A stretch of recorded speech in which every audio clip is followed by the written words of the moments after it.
Hello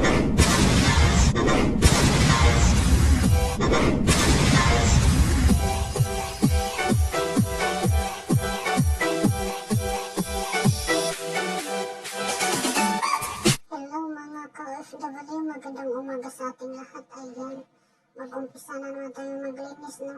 Ayan, so ganito lagi, no?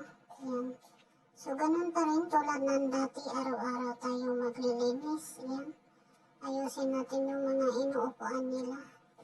Ayan, kasi hindi nila na ibalik, so ganun talaga. Tayo na lang ang mag-adjust, ano? So, ayan, kasi yan ang trabaho natin. So, hindi ako magsasawa. Ano? So, yan. So, huwag na lang tayong magsalita. Basta yan yung ating trabaho araw-araw. Ayan. Yan ang buhay ng OFW. Ano? Araw-araw linis. Yan.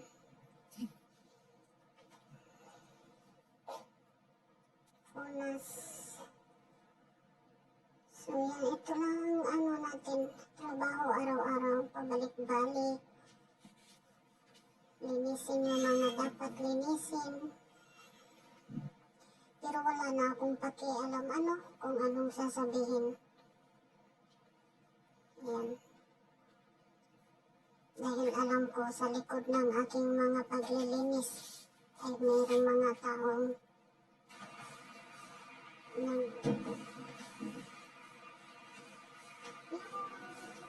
ginagawa mo na pero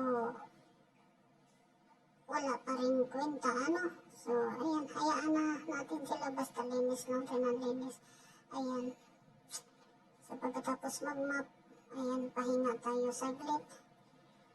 Bago natin ipapatuloy yung iba nating trabaho. Please like,